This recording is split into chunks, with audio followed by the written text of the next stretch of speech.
இன்னைக்கு இந்திய அளவில் மீடியாவில் பேசிகிட்டு இருக்க விஷயம் என்ன அப்படின்னா, முதல் முறையாக ஒரு சிஎம் விஜய் அவர்கள், அதாவது சிஎம் போயிட்டு, ஒரு தமிழ்நாட்டோட சிஎம் போயிட்டு ஒரு நிகழ்ச்சியில் கலந்துக்கிறாரு.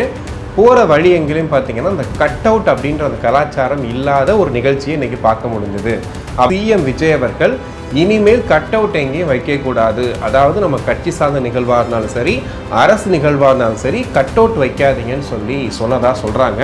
அங்கே அவர் கிடைத்த வரவேற்பு எனக்கு என்ன தோணுச்சு அப்படின்னா, இவங்க திரைக்கவர்ச்சின்னு சொல்கிறாங்க, இதெல்லாம் வந்துட்டு எடுபடுமா, கொள்கை இல்லாத ஒரு கூட்டம் எப்படி ஆட்சி அமைக்க முடியும், அப்படி இப்படின்ற மாதிரிலாம் இங்கே பேசிகிட்டு இருக்கும்போது, நேற்று அங்கே கூடின கூட்டத்தையும் அந்த மக்களுடைய ஆரவாரத்தையும் நான் கண் முன்னாடி பார்த்தேன். உண்மையிலேயே சொல்கிறேன், இவருக்கு ஏதோ ஒரு கையில் ஒரு பெரிய ஆதரவு, ஒரு பெரிய சப்போர்ட் உருவாயிடுச்சு தமிழ்நாட்டில். விஜய் அப்படிங்கிறது ஒரு மந்திரமாக மாறி இருக்கு. அது மட்டும் ரொம்ப தெளிவாக தெரியுது. ஏன்னா அந்த மக்கள் தான் வீட்டில் இருந்து ஒருத்தன் ஆட்சி பண்ணுறான், என் தம்பி, என் அண்ணன், என் மாமா அப்படின்னு சொல்லிட்டு அந்த சின்ன பசங்கள்லேருந்து எல்லாரும் ஓடி விஜய் அவர்களை பார்க்குறது, செரிஸ் பண்ணுறது, அந்த மாதிரி விஷயங்கள்லாம் பார்க்கும்போது டெஃபினட்டாக இவருக்கு வேறு மாதிரி ஒரு இடம் காத்திருக்குன்றது மட்டும் தெளிவாக தெரியுது. இப்போ எல்லாரும் சேர்ந்து, அதாவது எல்லாரும் சேர்ந்து திமுக அதிமுகவும் சேர்ந்து இன்னைக்கு விஜய் அவர்கள் எதிர்க்கிறதுக்கு ரொம்ப தெளிவாக தயாராகிட்டாங்க அப்படிங்கிறது ரொம்ப தெளிவாக தெரியுது. ஏன்னா இப்போ இங்கே என்ன நடக்குது அப்படின்னா, இவர் ரொம்ப எளிமையாக இருக்கார், மக்களோட மக்களாக நிற்கிறாரு, இவர் எப்போவுமே நமக்காக இருப்பாருன்ற ஒரு எண்ணம் மக்கள் மனசில் அப்படி பதிய ஆரம்பிக்குது. கொஞ்சம் கொஞ்சமாக எம்ஜிஆர் மாதிரி இவரும் நம்ம கூட எவ்வளோ இயல்பாக இருப்பார் அப்படின்ட்டு.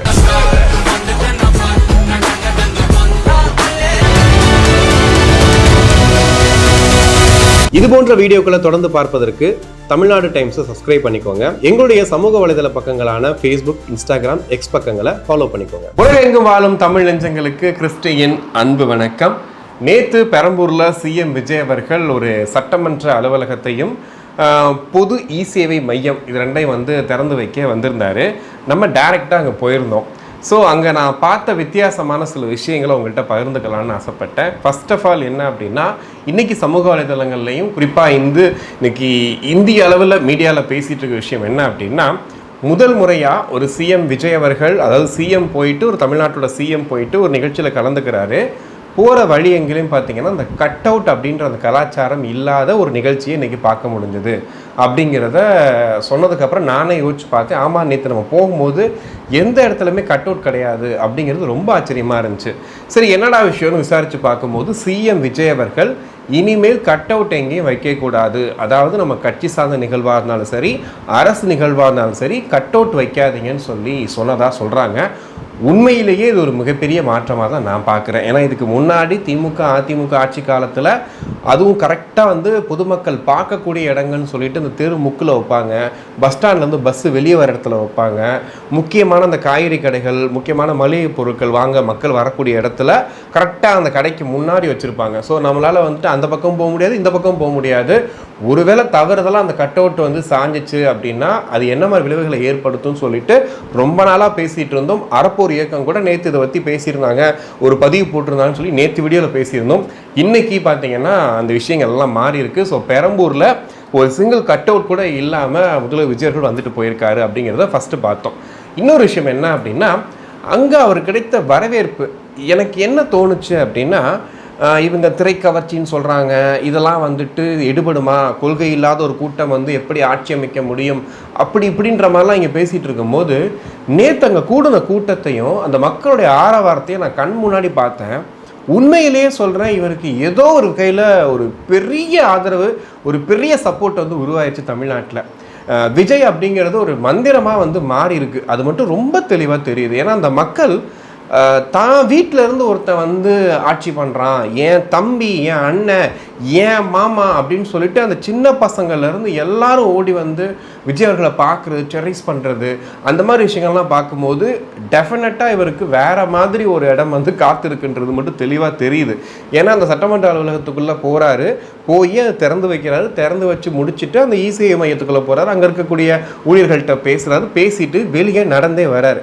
அவர் நடந்து வரும்போது பார்த்தீங்கன்னா அந்த மொத்த இடமும் அவ்வளோ ஆக்ரோஷமாக, அவ்வளோ ஆரவாரமாக அந்த ஒட்டுமொத்த இடமே ஒரு 1 ஹவருக்கு ஃபுல் டிராஃபிக் ஆகிற அளவுக்கு அவ்வளவு சிறப்பாக இருந்துச்சு. இதுக்கு முன்னாடி இருந்த ஆட்சியாளர்கள் ஒரு நிகழ்வுக்கு போகும்போது கட்சிக்காரங்க அதிகமாக முன்னாடி நின்று பார்த்துருப்போம். எனக்கு தெரிஞ்சு இந்த வெள்ளை சட்டை அந்த பீச் கலர் பேண்ட் இருக்குல்ல, அது ரொம்ப கம்மியாக இருந்துச்சு. பொதுமக்கள் கூட்டம், குறிப்பாக பெண்கள் கூட்டம் ரொம்ப அதிகமாக இருந்துச்சு. ஸோ அங்கே இருக்கவங்கள்ட்ட பேசுகிறதுக்கான வாய்ப்புகள் கிடைக்கும் போது நம்ம பைட்ஸ்லாம் எடுத்துருந்தோம். அதில் ஒவ்வொருத்தங்களும் சொன்ன ஒரே வார்த்தை என்ன அப்படின்னா, மகளிர் உரிமை தொகை ஏங்க கொடுக்க லேட் ஆகுதே, அதை பற்றி நீங்கள் என்ன நினைக்கிறீங்க அப்படின்னு கேட்கும்போது சொல்கிறாங்க, ஏங்க போன ஆட்சியில் எப்போ கொடுத்தாங்கன்னு தெரியும்ல, 2.5 வருஷம் ஆச்சுங்க, அப்போ தாங்க கொடுத்தாங்க, அப்போ கொடுத்துட்டு அவங்க அவ்வளோ பேச்சு பேசுனாங்க, இதுவும் யார் காசை கொடுத்தாங்க, நம்ம காசு தானே கொடுத்தாங்க அப்படின்னு சொல்லிட்டு அவங்க எங்ககிட்டே கேட்குறாங்க. இப்போ தானங்க ஆட்சிக்கு வந்திருக்கிறாங்க, கொஞ்சம் பொறுமையாக இருக்கட்டும், பொறுமையாக பண்ணுவாங்க, கண்டிப்பாக பண்ணுவார், நம்பிக்கை இருக்குது.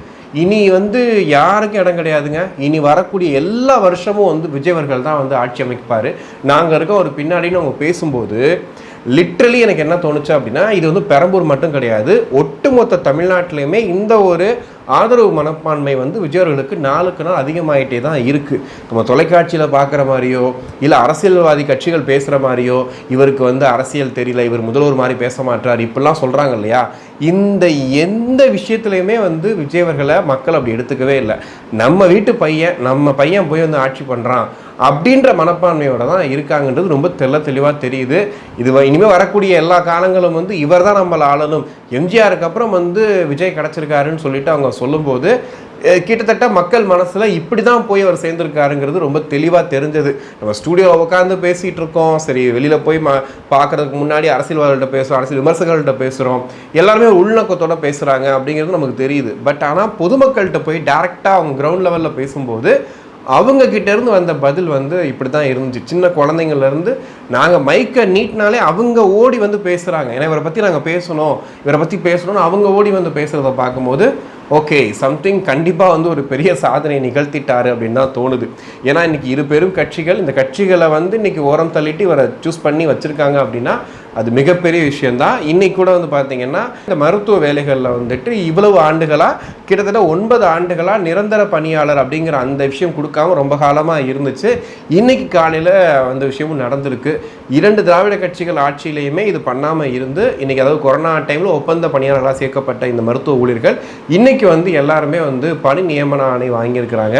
ஸோ இதையும் ஒரு சாதனையாக இன்றைக்கி தாவேகா தரப்பில் பேசிகிட்டு இருக்காங்க. ஸோ தமிழக வெற்றி கழகத்தை பொறுத்த வரைக்கும், சிஎம் விஜய் அவர்களை பொறுத்த வரைக்கும் எந்த பிரச்சனை வந்தாலும் அதை உடனே தீர்த்தரலாம். அப்படி இவ்வளோ நாள் இவ்வளோ காலங்கள் போராடிக்கிட்டு இருக்காங்க அப்படின்னும் போது நம்ம அதை கண்டிப்பாக கண்ணில் ஃபஸ்ட்டு பார்த்து நம்ம சரி பண்ணிடணும் அப்படிங்கிறது ரொம்ப தெளிவாக இருக்காருங்கிறது தெரியுது.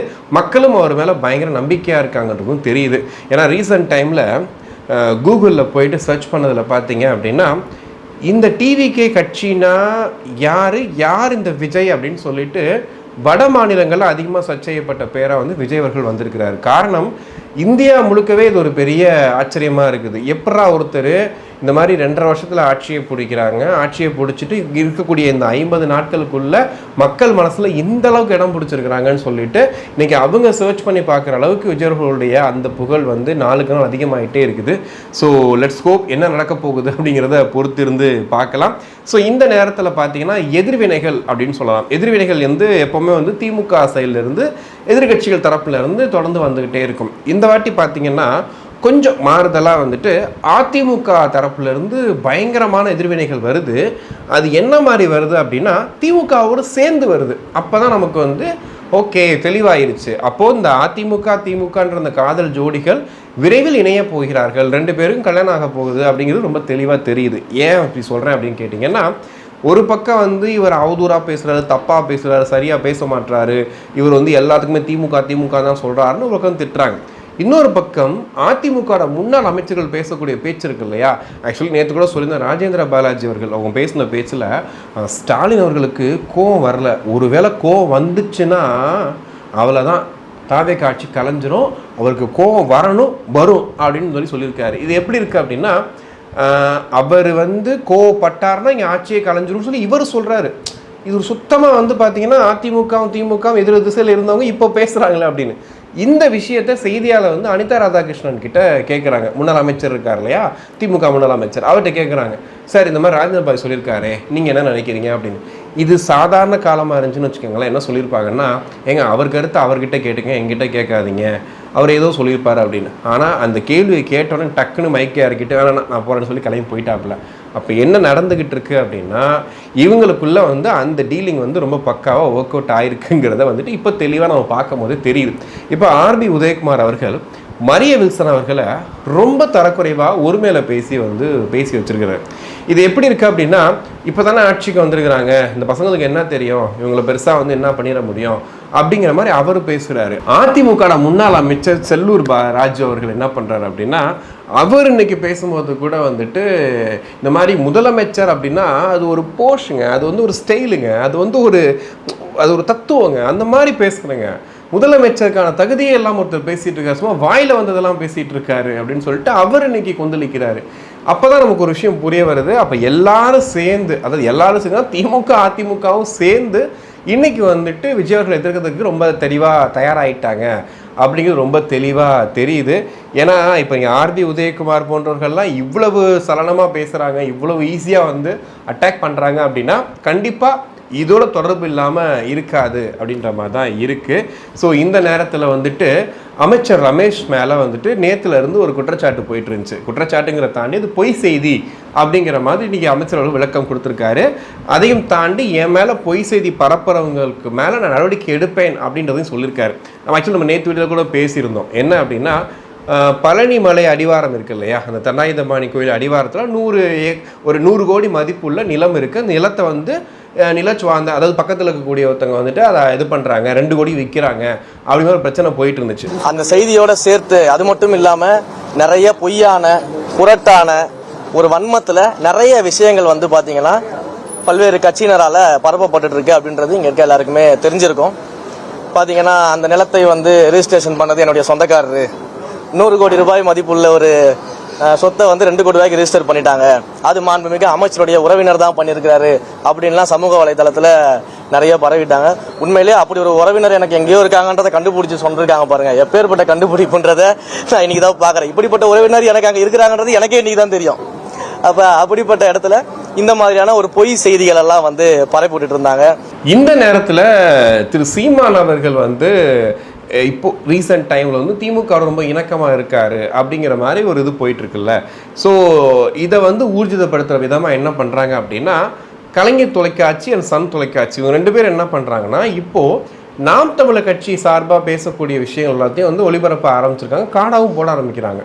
ரொம்ப ஆச்சரியமாக இருக்குது. இவங்கெல்லாம் இது மாதிரிலாம் பண்ண மாட்டாங்களே. சீமான் அவர்களே சில ஆண்டுகளுக்கு முன்னாடி சொல்லியிருக்கிறாரு, இந்த மாதிரி வந்து நான் பேசுறதெல்லாம் டிவியில் காட்ட மாட்டாங்க, எந்த டிவிலையுமே காட்ட மாட்டாங்க அப்படின்ற மாதிரிலாம் பேசிகிட்டு இருந்தார். ஆனால் இப்போ ரீசெண்ட் டைமில் பார்த்தீங்கன்னா அதிகமாக வந்து இந்த விஷயத்துக்காக குரல் கொடுக்குறதா இருக்கட்டும், விஜயர்களை திட்டி பேசக்கூடிய விஷயமா இருக்கட்டும், எல்லாத்துக்குமே வந்துட்டு இந்த கலைஞர் தொலைக்காட்சியில் வந்துட்டு ஒரு காடாக போகிறது, நியூஸாக போடுற பழக்கம் வந்து வந்துக்கிட்டு இருக்கு.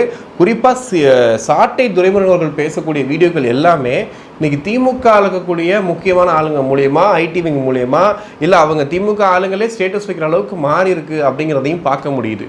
இந்த நேரத்தில் இந்த நாம் தமிழர் கட்சி தம்பிகள் இருக்காங்க இல்லையா, அந்த தம்பிகள் வந்து குழப்பத்தில் இருக்காங்க அப்படிங்கிற மாதிரி சில வீடியோக்களை நான் பார்த்தேன். என்னன்னா, இப்போ அவங்களால ஜீரணிச்சிக்க முடியல. இப்போது ஒரு விஷயத்தை நார்மலைஸ் பண்ண ஒரு விஷயம் ட்ரை பண்ணுறாங்க. என்னென்னா, திமுகவும் நாம் தமிழர் கட்சியும் வந்து அவங்க 2 பேரும், அதாவது சீமானவரும் உதயநிதி ஸ்டாலின் அவர்களும் நேரில் சந்திச்சுக்கிட்டு கை கொடுத்தாலும் என்ன தப்பு, என்ன பிரச்சனை அப்படின்னு சொல்லி கேட்குறாங்க. அதை தப்பாக பார்க்குறவங்க யாருன்னு கேட்கும்போது அவங்க எல்லாமே அறிவில்லாதவங்க, இப்படி ஒரு கொரூர மனபுத்தி உள்ளவங்க தான் அப்படி பார்க்க முடியும் அப்படிங்கிற மாதிரிலாம் வந்து பேசி, அதெல்லாம் ஒன்றும் இல்லை, இதெல்லாம் அரசியல் சகஜம் அப்படிங்கிற மாதிரி இங்கே நார்மலைஸ் பண்ண ட்ரை பண்ணுறாங்க. ஆனால் இதை பற்றி உணர்ந்த சில தம்பிகள் வந்து அவங்களே வீடியோ போட்டிருக்காங்க.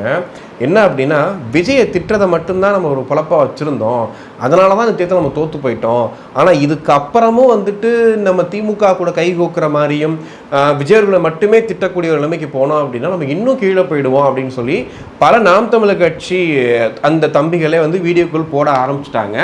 இதை வந்து அவங்க சொல்கிறாங்க இல்லையா, அந்த மாதிரி அது 2 பேரும் சந்திக்கல என்ன பெரிய தப்பு இருக்குது, இதை போய் பெருசாக தப்பாக பேசுகிறீங்களே அப்படின்னா, இதை யார் வந்து கேள்வியாக கேட்டிருக்காங்க அப்படின்னு பார்த்தீங்கன்னா வந்துட்டு திருமாவர்கள் ஒரு கேள்வியாக கேட்டிருக்காரு. அதாவது, நான் வந்து உங்கள் கட்சியில் கூடவே இருந்தேன், என்னென்னமோ வந்து உங்களுக்காக முட்டு கொடுத்துருக்கேன், எவ்வளோ விஷயங்கள் நான் உங்களுக்காக பேசியிருக்கேன், ஆனால் திமுக ஒரு பரம எதிரி மாதிரி பார்க்குது, நம்ம கட்சிக்காரங்களை ஃபுல்லாக அவ்வளோ திட்டுது, இருக்கக்கூடிய என் கட்சிக்காரங்களை வச்சே என்னை வந்து அடிக்க பார்க்குறாங்க. ஸோ இந்த மாதிரிலாம் இருக்கும்போது இவங்க பாரியா வந்துட்டு பேனா சிலையை வச்சா நான் உடச்சிருவேன்னு சொன்ன சீமானோட இப்படி கொஞ்சம் கொலாவறீங்களேன்னு சொல்லிட்டு அவருக்கு ஒரு கேள்வி கேட்டிருக்காரு. இப்போ இதுக்கு என்ன திமுக பதில் சொல்ல போகுது, இதுக்கு சீமானுடைய தம்பிகள் என்ன பேச போகிறாங்க, நாம் தமிழர் கட்சி என்ன சொல்ல போகுது அப்படிங்கிறது தெரியல. ஏன்னா அவர் மற்றவங்கள ஈஸியாக வந்து சொல்ல முடியுது இல்லையா, திரும்ப அவர்கள் சொல்கிறாருல்ல, இதுக்கு என்ன பதில் சொல்ல போகிறாங்க அப்படிங்கிறத பொறுத்து இருந்தால் பார்க்கணும். இது பெரம்பூர் போனதுக்கப்புறம் பார்த்தீங்கன்னா வந்துட்டு இந்த மின்சார பேருந்துகள் இருக்கு இல்லையா, அந்த மின் பேருந்துகள் அந்த சார்ஜ் பண்ணக்கூடிய இடத்துக்கு வந்துட்டு நேரடி ஆய்வுக்காக முதல்வர் விஜயர்கள் போகிறாரு. போகும்போது அங்கே இருக்க ஊழியர்களோட ஃபோட்டோ எடுத்துக்கிறாரு. ஃபோட்டோ எடுத்துக்கும் போது என்ன நடக்குது அப்படின்னா, கை கொடுக்க வர்றாங்க அந்த ஊழியர்கள். கை கொடுக்க வரும்போது ஒரு ஃப்ரேமில் வந்துட்டு அவர் கை கொடுக்க வரும்போது ஒரு கவனிக்காமல் ஃபோட்டோவை பார்த்துட்டு அப்படி குனிஞ்சிக்கிட்டாரு. கூட இருக்கக்கூடிய செக்யூரிட்டிஸ் வந்து அவங்களை தடுத்துட்டாங்க. இது நடந்தது ஒரு விஷயம். இந்த விஷயத்த நம்மளுடைய சூரியன் தொலைக்காட்சி என்ன பண்ணுறாங்க அப்படின்னா, இந்த மாதிரி வந்துட்டு ஆய்வின் போது ஒரு தீண்டாமையை வந்து பண்ணிட்டார் விஜய் அவர்கள்னு சொல்லிட்டு ஒரு விஷயத்த போடுறாங்க. அது வந்து பார்த்திங்கன்னா இருக்கக்கூடிய திமுக ஐடிவிங் குரூப்லலாம் பரவுது. இங்கே பாருங்கள், விஜய் அவர்கள் கை கூட கொடுக்க மாட்டாரு, பார்த்து மூஞ்ச குழந்தை கூட பேச மாட்டாரு அப்படிங்கிற மாதிரி சொல்லியிருந்தாங்க. உண்மையிலே நடந்தது என்ன அப்படின்னா, அந்த முழு வீடியோ பார்க்கும்போது தான் தெரிஞ்சது. ஆக்சுவலி இந்த ஃபோட்டோவில் நிற்கிறதுக்கு கூப்பிட்டதே திரு விஜய் அவர்கள் தான். அவர் தான் வந்து கூப்பிட்டு அங்கே நிற்க வச்சதே. அவங்க நிற்க வச்சு பக்கத்தில் நின்று ஃபோட்டோ எடுத்துக்கலாம்னு சொன்னதே அவர் தான். தென் அவங்ககிட்ட பேசியிருக்காரு. பேசினவங்க வீடியோவாக எடுத்து வர போட்டிருக்காங்க. அவங்க வந்து ஒரு பாலிமர் நியூஸ்க்கு ஒரு பேட்டியும் கொடுத்துருக்காங்க. அதில் ரொம்ப தெளிவாக சொல்லியிருக்காங்க, இந்த மாதிரி அவர் எங்ககிட்ட ஜாலியாக பேசிகிட்டு இருந்தார், எங்கள் ஒர்க்கை பற்றி கேட்டுட்டு இருந்தார், ரொம்ப சந்தோஷமாக இருந்துச்சு, அவர் எங்ககிட்ட எங்களோட இயல்பாக இருக்குது, ரொம்ப சந்தோஷமாக இருக்குது அப்படின்னு சொல்லிட்டு அவங்களும் பதிவு பண்ணியிருக்காங்க. ஸோ இங்கே என்ன நடக்குது அப்படின்னா, இவர் வந்து ரொம்ப எளிமையாக இருக்கார், மக்களோட மக்களாக நிற்கிறாரு, இவர் எப்போவுமே நமக்காக இருப்பாருன்ற ஒரு எண்ணம் வந்து மக்கள் மனசில் அப்படி பதிய ஆரம்பிக்குது. கொஞ்சம் கொஞ்சமாக எம்ஜிஆர் மாதிரி இவரும் நம்ம கூட எவ்வளோ இயல்பாக இருப்பார் அப்படின்ட்டு. ஆனால் அதை ஒழிக்கணும். அப்படி ஒரு விஷயம் வந்து மக்கள் மனசில் வந்துடக்கூடாது. இவர் ஒரு எலைட்டான தலைவர், இவர் வந்து யார் கூடயும் இப்படிலாம் வந்து இருக்க மாட்டார், இவர் ஏசி ரூமில் தான் இருப்பார், இவர் நடந்து வர மாட்டார், இவர் இப்படி தான் பேசுவார், இப்படி தான் இருப்பார்னு சொல்லிட்டு இன்னொரு பிம்பத்தை கட்டுறதுக்கு வந்துட்டு திமுக ட்ரை பண்ணிகிட்டே இருக்காங்க. அதில் ஒரு ஐட்டம் தான் இது.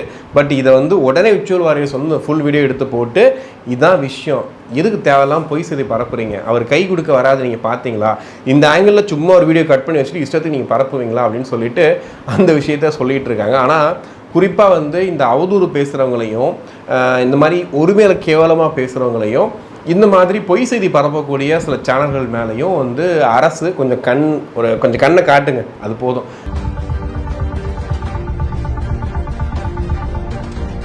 ஏன்னா நாளுக்கு நாள் அமைச்சர்களை ஈஸியாக வாடா போடான்னு பேசுகிறது, அவன் பேசுகிறது. இப்போ ஆர்பி உதயகுமார் அவர்கள் மரிய வில்சன் அவர்களை ரொம்ப தரக்குறைவாக அவன் தான் பேசி வச்சுருந்தாரு. அதேமாதிரி முதல்வர்னு பார்க்காம உங்கள் வாய்க்கு வந்தபடியெல்லாம் பேசக்கூடாதுன்னு சொல்கிறது. இன்றைக்கி இபிஎஸ் அவர்கள் பயங்கர கண்டனம் தெரிவிச்சிருக்காரு. கரூர் ஸ்பீச்சை பார்த்தீங்களா, என்ன நினச்சிட்டு இருக்கீங்க, என்ன பேசுகிறாரு பார்த்தீங்களா, முதலமைச்சர் மாதிரியா பேசுகிறாரு அப்படின்னு.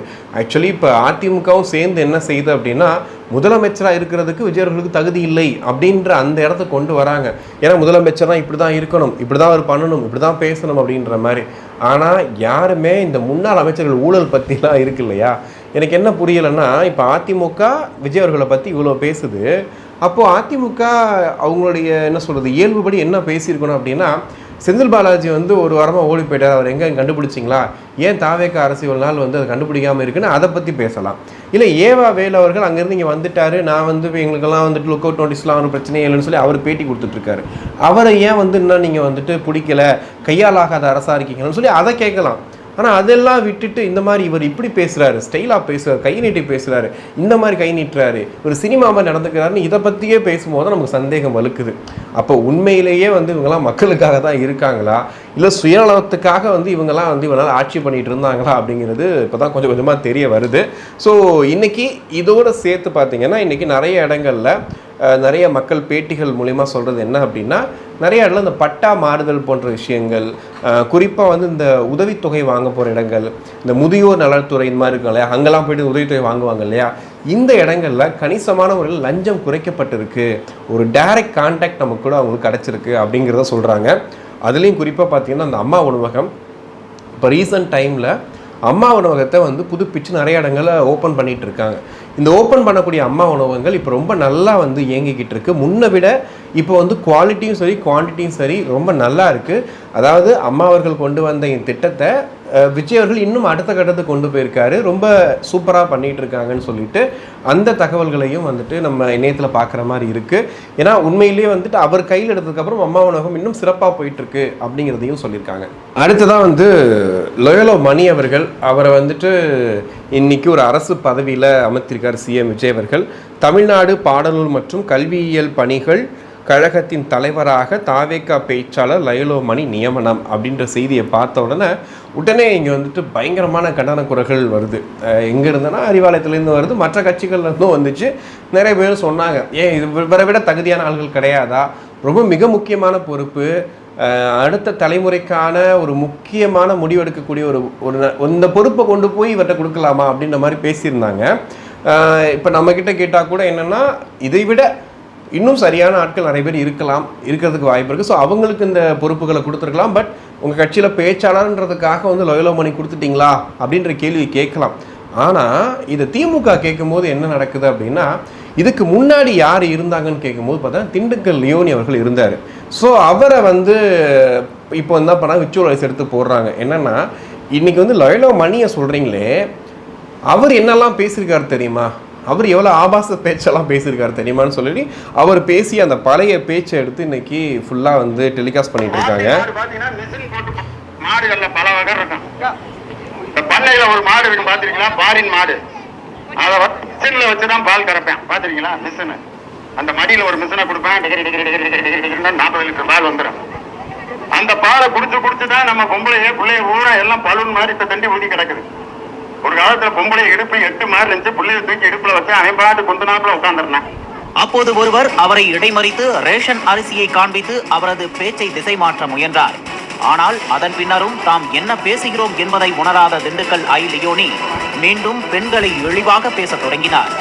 முன்பு 8 போல இருந்த பெண்களின் இடுப்பு பாரின் மாட்டு பாலை குடித்ததால் தற்போது பேரல் போல் ஆகிவிட்டதாகவும், பிள்ளையை தூக்கி இடுப்பில் வைத்தால் வழுக்கி ஓடுவதாகவும் கேலி பேசினார். அந்த பாரின் மாடு பாத்தீங்கன்னா மிஷின் போட்டு பால் கறக்கு. ஸோ இந்த மாதிரி வந்து பெண்கள் இடுப்பை பற்றி பேசின ஒருத்தர் தான் இதற்கு முன்னாடி இந்த பொறுப்பில் வச்சுருந்தாங்க. அதுக்கு லயோலா மணி எவ்வளவோ பரவாயில்ல அப்படின்ற இடத்துல தான் வந்து இப்போது சொல்லியிருக்கிறாங்க இந்த விஷயத்தை. ஸோ இந்த மாதிரி வந்து இந்த நியமனங்கள் வரும்போது அதில் முதல்வர் விஜய் அவர்கள் கொஞ்சம் கவனமாக இருக்கணும். நமக்காக வந்து பேசியிருக்காங்க அப்படிங்கிறதுக்காக சொல்லக்கூடாது அப்படின்ற மாதிரி சொன்னாலுமே, லயோலா மணியை பொறுத்த வரைக்கும் அவர் ரொம்ப சின்ன வயசுலேருந்தே அரசியல் இருக்கார். அவருடைய பேர் லயோலான்னு வந்ததுக்கு காரணம் கூட ஒரு அரசியல் ஈடுபாடு ரொம்ப அதிகமாக இருந்தனால தான். ஏன்னா அந்த இடத்துல இருந்தே அவருடைய பள்ளி கல்லூரி டைம்லேயே வந்துட்டு அவர் இந்த அரசியலுக்காக நிறைய பேச ஆரம்பிச்சிருக்கிறாரு. ஜல்லிக்கட்டு போராட்டம் உட்பட நிறைய இடங்களில் அவர் கலந்துக்கிட்டு இருக்காரு. ஸோ அது மூலிமா வந்தவருக்காக இந்த பதவி கொடுத்தாங்கன்றதை தாண்டி மேபி அவருக்கு இதுக்கான அந்த கல்வி தகுதியோ அவருக்கான அந்த ஒரு தகுதியோ கண்டிப்பாக இருக்கிறதுக்கு வாய்ப்புகள் இருக்குது. ஏன்னா அவர் என்ன வேலை செய்ய போகிறாரு, எப்படி செய்ய போகிறாரு அப்படிங்கிறத பொறுத்து தான் இது அடுத்த கட்டமாக அவர் என்ன பண்ணியிருக்காரு அப்படிங்கிறது தெரிய வரும். இன்றைக்கி காலையிலேருந்து சவுக்கு சங்கரை வந்து வடச்சென்னை படத்தில் ஒரு பாட்டு இருக்குது, அந்த பாட்டுக்கு வந்து டான்ஸ் ஆடுற மாதிரி ஒரு வீடியோ வந்து பயங்கரமாக வைரலாக போயிட்டுருக்கு. அவர் வந்துட்டு டான்ஸ் ஆடிக்கிட்டே வந்துட்டு ஏதோ திங்ஸ்லாம் எடுக்க போகிற மாதிரி. அந்த வீடியோக்கு காரணம் என்ன அப்படின்ற மாதிரி கேட்டுட்ருக்காங்க. உண்மையில் இப்போ எடுத்த வீடியோ முடியான்னு தெரியல, ஏன்னா நானும் நிறைய ஃபீல்டில் பார்த்தேன். குறிப்பாக வந்து லஞ்ச ஒழிப்புத்துறையில் இருந்துட்டு அருண்குமார் அவர்களை இன்னைக்கு வந்துட்டு வேற ஒரு துறைக்கு மாற்றிட்டாங்க. ஸோ இந்த மாற்றத்துக்காக தான் வந்து இந்த டான்ஸ் அப்படிங்கிற மாதிரி. இப்போ ஏன்னா தொடர்ந்து அருண்குமார் அவர்களை இந்த பதவியில் நீங்கள் போட்டது ரொம்ப தப்பு, இந்த பொறுப்பு அவர் கொடுக்கக்கூடாது, லஞ்ச ஒழிப்புத்துறையில் போடுறது வந்து ரிஸ்க்கு அப்படின்ற மாதிரி பேசினது அதிகமாக அவர் தான் பேசியிருந்தார். உடனடியாக அவரை மாற்றணும் அப்படின்னு சொல்லியிருக்கும் போது இன்றைக்கி காலையில் அதுக்கான அறிவிப்பு வந்ததுக்கு அப்புறமா இந்த வீடியோவும் பயங்கரமாக வைரல் ஆகிட்டு இருக்கு. சவுக்கு சங்கர் அவர்கள் மிக மிக உற்சாகத்தில் இருக்கார். எனக்கு தெரிஞ்சு இன்றைக்கி அவர் வீடியோ போட்டாரான்னு தெரியல, போட்டதுக்கப்புறம் பார்த்தீங்கன்னா பயங்கரமான பிளாஸ்ட் வீடியோவாக அது இருக்கும் அப்படிங்கிற மாதிரி சொல்லிட்டு இருக்காங்க. ஸோ வந்து பொறுத்திருந்து பார்ப்போம். ஸோ இதுதான் இன்றைக்கி தமிழக அரசியல் நடந்த விஷயங்கள். இன்றைக்கி ஏகப்பட்ட விஷயங்கள் நடந்திருக்கு. குறிப்பாக அண்ணாமலை அவர்களுடைய அந்த ஒரு மாநாடு பேச்சும் வந்து இப்போ கொஞ்சம் அதிகமாக இருக்கு. ஏன்னா அவரும் வந்து களத்தில் இறங்கி வராருன்னும் போது திமுகவுக்கு இன்னும் வந்து சவால்கள் அதிகமாகுது. இன்றைக்கி திமுக கூட சேர்றதுக்கான எல்லா வேலைகளையும் பார்த்துட்டு இருக்காங்க. அவங்களும் உள்ள வர்றதுக்கான பிளான்ஸில் இருக்காங்க. அப்படி இருக்கும்போது இன்னமும் அவங்களுக்கு வந்து ஒரு பெரிய சவாலாக பெரிய போட்டியாக வந்து அண்ணாமலையும் வந்து நிற்க போகிறாரு. இன்னைக்கு வந்து நிறைய பதிவுகள் கூட பார்த்தேன். முதல்வர்கள் வந்து விஜயா இருக்கட்டும், எதிர்க்கட்சி தலைவராக அண்ணாமலை இருந்தால் அது இன்னும் சூப்பராக இருக்கும் அப்படிங்கிற மாதிரிலாம் பேசிகிட்டு இருக்காங்க. அதே மாதிரி சில பேர் சொல்கிறாங்க அண்ணாமலை அவர்களுக்கு மாற்றம் வர்றதுக்கான வாய்ப்புகளும் இருக்குது, அவருக்கும் வந்து ஒரு சக்தி இருக்குது அப்படின்ற மாதிரிலாம் பேசிகிட்டு இருக்காங்க. ஸோ நான் பார்த்த வரைக்கும் என்ன மாதிரி நிறைய பேர் யோசிக்கிறீங்களா அப்படிங்கிறது தெரியல. சரி, நீங்கள் அது மாதிரி யோசிச்சிருந்தீங்கன்னா சொல்லுங்கள். இப்போ இருக்கக்கூடிய காலகட்டத்தில் இந்த மாற்று அரசியல் அப்படின்னும் போது பிஜேபி பின்னாடி இருக்குது அப்படிங்கிறது டவுட்டை தாண்டி அண்ணாமலைக்குன்னு ஒரு கூட்டம் வந்து தமிழ்நாட்டில் நிறையவே இருக்குது. நிறைய பேர் அவர் பின்னாடி ஃபாலோ பண்ணுறத கண்கூட பார்க்க முடியுது. குறிப்பாக சமூக வலைதளங்களில் அவருக்கான அந்த ஒரு இமேஜ் வந்து கொஞ்சம் அதிகம் தான் இருக்குது. அப்படி இருக்கும்போது மேபி அவர் வந்து சரியான அரசியலை கையில் எடுத்து இந்த ஒரு 4 ஆண்டுகள் வந்து வந்தார் அப்படின்னா மேபி 2031 முக்கியமான ஃபேக்டராக மாறுறதுக்கு வாய்ப்பு இருக்கும்னு எனக்கு தோணுது. பட் உங்களுக்கும் அது மாதிரி தோணுச்சு அப்படின்னா நீங்கள் வந்து கண்டிப்பாக கருத்துக்களாக சொல்லுங்கள்.